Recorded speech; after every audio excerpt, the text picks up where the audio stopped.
रोजच सकाळी उठताना आणि रात्री झोपताना बाप्पासमोर 2 सेकंद का होईना उभं राहायचं, आशीर्वाद घ्यायचा, कृतज्ञता व्यक्त करायची. बस तुम्ही कृतज्ञतेची डायरी जरी नाही लिहिली ना तरी चालेल. फक्त देवापुढे 2 सेकंद उभं राहा. पालकाचे आणि पनीरचे पराठे करण्यासाठी पालक स्वच्छ धुवून 2-3 मिनिटं अगदी गरम पाण्यात उकळवून घ्यायचा. बारीक करण्यापूर्वी त्यामध्ये हिरवी मिरची, अद्रक, लसूण घालून पेस्ट करून घ्यायची. गव्हाच्या कणकीमध्ये मीठ टाकून ती पेस्ट ॲड करून मस्त घट्टसर म्हणजे अगदी मीडियम अशी कणिक मळून घ्यायची.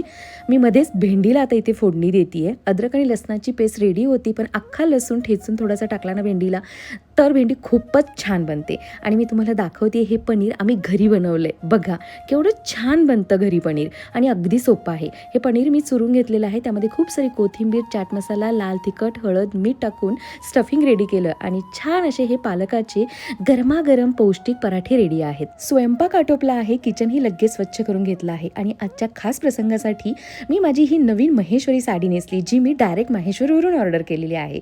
आज आहे आऊंचा वाढदिवस आणि आमच्या लग्नाचा 19वा वाढदिवस.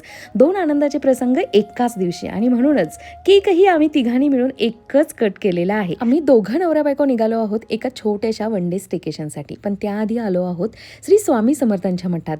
गुरुवार आज, त्यामुळे स्वामींचं दर्शन घेऊन त्यांच्या आशीर्वादानेच या नव्या वर्षाच्या नव्या प्रवासाला आम्ही सुरुवात केली आहे. मनात एकच विश्वास आहे, स्वामींची कृपा आणि बाप्पाचा आशीर्वाद असेल तर पुढचा प्रत्येक क्षण सुंदरच असेल.